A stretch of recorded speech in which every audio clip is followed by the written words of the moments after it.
आपकी जिंदगी की लाल बत्ती आपको वार्निंग देना शुरू करती है और दिमाग ये इंडिकेट करना शुरू करता है कि यह दिल तेरी धड़कनें थम रही हैं। जरा सोच कर देखिए तो सही कि इसी लम्हा जबकि आप एलसीडी के सामने बैठे हुए हैं या हाथ में फोन लिए हुए हैं और मेरी बातों को और मेरी वीडियो को सुन रहे हैं, इसी लम्हा अचानक से अल्लाह न करे कि आपके दिल में दर्द का एहसास उड़ जाता है। मुजफ्फर हनफी के अल्फाज में कि रोती हुई एक भीड़ मेरे गिर्द खड़ी थी, शायद ये तमाशा मेरे हंसने के लिए था। आबिद नामी के अल्फाज में कि दम के दम में दुनिया बदली, भीड़ छटी कोहराम उठा, चलते चलते सांस रुकी और खत्म हुआ अफसाना भी। मगर ये तन्हाइयां आबाद हो जाती हैं और जिंदगी की ये तन्हाइयां बेमाना हो जाती हैं जबकि इंसान जिंदगी की इन तन्हाइयों के सफर में अल्लाह की ज़ात को अपने साथ ले लेता है। ये हवाई जहाज जो भी आप अपनी निगाहों से देख रहे हैं, ये बहुत ही ज्यादा ऊंचाई पर है और गजब की रफ्तार पकड़े हुए है। इस प्लेन के अंदर आप सवार हैं, सफर लंबा है कि प्लेन में टेक्निकल इशू और टेक्निकल प्रॉब्लम आ चुकी है। अस्सलाम वालेकुम वरहमतुल्लाहि वबरकातुहू। उम्मीद है कि आप सभी दोस्त और अहबाब खैर और आफियत के साथ होंगे। दोस्तों, आज से बरसों पहले हम और आप तन्हाइयों के एक सफर पर रवाना हो चुके हैं। तन्हाइयों के एक ऐसे सफर पर जहां से वापसी का हमारे पास कोई रास्ता नहीं है। तन्हाइयों के एक ऐसे सफर पर जहां पर हमारे पास सिर्फ एक ही ऑप्शन है कि हम चाहें या ना चाहें, हमको आगे ही बढ़ना है, जहां से वापस पलटने का और पीछे हटने का हमारे पास कोई रास्ता नहीं है। तन्हाइयों के एक ऐसे सफर पर जिसको न हम अपनी मर्जी से रोक सकते हैं, न अपनी मर्जी से खत्म कर सकते हैं। तन्हाइयों के एक ऐसे सफर पर जिसको हमको अकेले ही तय करना है और तन्हाइयों के उस सफर पर जहां पर कभी हम वाकईतन तन्हा हो जाते हैं तो कभी महफिलों में भी तन्हा रहते हैं। मैं अपनी बात को वाज़ेह करना चाहता हूँ। देखिए, जिस लम्हा हम लोगों ने इस दुनिया के अंदर आंखें खोली थी, हम 50 रिश्तों के साथ जुड़ गए थे, या यूं कह लीजिए कि 50 रिश्ते हमारे साथ जुड़ गए थे। लोग हमको देखने आए होंगे, तोहफे तहाइफ लाए होंगे, घर में खुशियां मनाई गई होगी, मिठाइयां बटी होंगी, अकीका हुआ, दावत हुई होगी। सो जिस लम्हा हम लोगों ने इस दुनिया के अंदर आंखें खोली, हम एक फैमिली और एक खानदान हमारे पीछे खड़ा था। वो खानदान कल भी हमारे साथ था, आज भी हमारे साथ है, कल भी हमारे साथ रहेगा। तो भला एक इंसान जिसके पीछे पूरी फैमिली और पूरा खानदान खड़ा हो, भला एक इंसान जो अपने साथ पूरी फैमिली और पूरा खानदान रखता हो, वो तन्हा और अकेला कैसे हो सकता है? बात समझ में नहीं आई। मैं आपको एक मिसाल देकर समझाता हूँ। ये हवाई जहाज जो भी आप अपनी निगाहों से देख रहे हैं, ये बहुत ही ज्यादा ऊंचाई पर है और गजब की रफ्तार पकड़े हुए है। इस प्लेन के अंदर आप सवार हैं, सफर लंबा है, आपकी निगाहें लग चुकी हैं।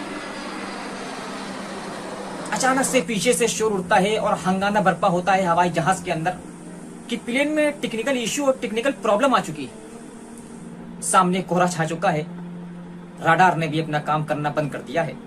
कुछ ही देर के बाद प्लेन अचानक से बेकाबू हो जाता है और पूरी रफ्तार के साथ, तेजी के साथ जमीन की तरफ आने लगता है और गिरने लगता है। जिंदगी के ये वो लम्हात होते हैं जो इंसान को उसकी तन्हाई का और बेबसी का एहसास दिलाते हैं। जिंदगी में जीते हुए इंसान के सामने बहुत दफा ऐसे हालात पैदा हो जाते हैं कि जहां पर हम एक फैमिली और एक खानदान रखने के बावजूद भी खुद को तन्हा और अकेला महसूस करते हैं। हर चंद की जहाज मुसाफिरीन से भरा होता है, मगर फिर भी हम खुद को तन्हा और अकेला पाते हैं। जरा सोच कर देखिए तो सही कि इसी लम्हा जबकि आप एलसीडी के सामने बैठे हुए हैं या हाथ में फोन लिए हुए हैं और मेरी बातों को और मेरी वीडियो को सुन रहे हैं, इसी लम्हा अचानक से अल्लाह ना करे कि आपके दिल में दर्द का एहसास उड़ जाता है या आपके सीने में शदीद तकलीफ और शदीद चुभन का एहसास पैदा होता है। आपकी जिंदगी की लाल बत्ती आपको वार्निंग देना शुरू करती है और दिमाग ये इंडिकेट करना शुरू करता है कि यह दिल तेरी धड़कनें थम रही हैं। जिंदगी के ये वो लम्हात होते हैं जो इंसान को उसकी तन्हाई का और उसकी फैमिली और खानदान की बेबसी का एहसास दिलाते हैं। आबिद नामी के अल्फाज में कि दम के दम में दुनिया बदली, भीड़ छटी कोहराम उठा, चलते चलते सांस रुकी और खत्म हुआ अफसाना भी। जिंदगी की तन्हाई और बेबसी का एहसास आपको उस वक्त जरूर होगा जब आप बिस्तरे मर्ग पर जिंदगी की आखिरी सांसें ले रहे होंगे। आपकी फैमिली और आपका खानदान, आपके करीबी रिश्तेदार, आपके माँ बाप, आपके भाई बहन आपको घेरे होंगे। اور آپ کی حسرت بھری نگاہیں، روتی ہوئی نگاہیں اپنی فیملی کو، اپنے ماں باپ کو، اپنے بھائی بہن کو دیکھ رہی ہوں گی، مگر جانے والے کو آج تک کون روک پایا ہے؟ فلولا اذا بلغت الحلقوم وانتم حينئذ تنظرون ونحن اقرب الیہ منکم ولکن لا تبصرون فلولا ان کنتم غیر مدینین۔ اگر تمہیں لگتا ہے کہ تم کسی کے تابع فرمان نہیں ہو، تم کسی کے زیر فرمان نہیں ہو، تم کسی کے انڈر میں نہیں ہو، تو بھلا اپنے مردے کے اندر روح کو واپس پلٹا کے دکھاؤ، تو بھلا جانے والے کو آج تک کون روک پایا ہے؟ یہ انسان کو اپنی زندگی کی قدر و قیمت کا اور تنہائی اور بے بسی کا احساس اس وقت ہوتا ہے جب وہ اپنے گھر سے ہنستا مسکراتا نکلتا ہے، دوستوں کے ساتھ بائک کے اوپر سوار ہوتا ہے، سڑک پر نکلتا ہے، سامنے سے آتی ہوئی تیز ٹرک سے ٹکراتا ہے، چند ہی لمحوں میں سڑک کے اوپر چت پڑا ہوتا ہے، سر سے تیزی کے ساتھ خون بہ رہا ہوتا ہے، جسم لہولہان ہوتا ہے، بھیڑ آس پاس اکٹھا ہو جاتی ہے، اس کی حسرت بھری نگاہیں لوگوں کو مدد کے لیے پکار رہی ہوتی ہیں، مگر مظفر حنفی کے الفاظ میں کہ روتی ہوئی ایک بھیڑ میرے گرد کھڑی تھی، شاید یہ تماشا میرے ہنسنے کے لیے تھا۔ زندگی کی قدر و قیمت کا اور اپنی تنہائی اور بے بسی کا احساس انسان کو ان حالات میں ہوتا ہے۔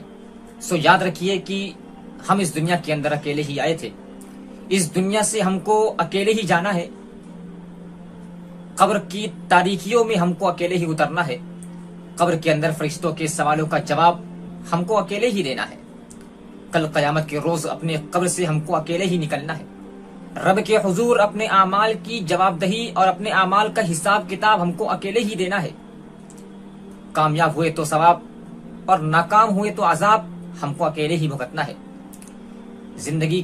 زندگی میں نہ کوئی ہمارے ساتھ آتا ہے، نہ کوئی ہمارے ساتھ چلتا ہے، نہ کوئی ہمارے ساتھ جاتا ہے، نہ کوئی ہمارے ساتھ اٹھتا ہے۔ زندگی کی ان تاریک راہوں میں ہمارے ساتھ بس ایک ہی چراغ ہوتا ہے، اللہ سے بہترین امید کا چراغ اور اس کی کشادہ رحمتوں سے جڑی ہماری ایک آس۔ سو میں اپنی آخری بات کہہ کر کے پھر سے آپ کو تنہا چھوڑنا چاہتا ہوں کہ یاد رکھیے کہ انسان کی زندگی پیدائش سے لے کر کے موت تک کے، پھر موت سے لے کر کے قیامت کے روز تک کے تنہائیوں کا سفر ہے، مگر یہ تنہائیاں آباد ہو جاتی ہیں اور زندگی کی یہ تنہائیاں بے معنی ہو جاتی ہیں جبکہ انسان زندگی کی ان تنہائیوں کے سفر میں اللہ کی ذات کو اپنے ساتھ لے لیتا ہے۔ والذین جاہدوا فینا لنہدینہم سبلنا، جو لوگ ہمارے طرف آنے کی کوشش کریں گے تو ہم ان کو اپنی طرف آنے کا راستہ بھی دکھائیں گے۔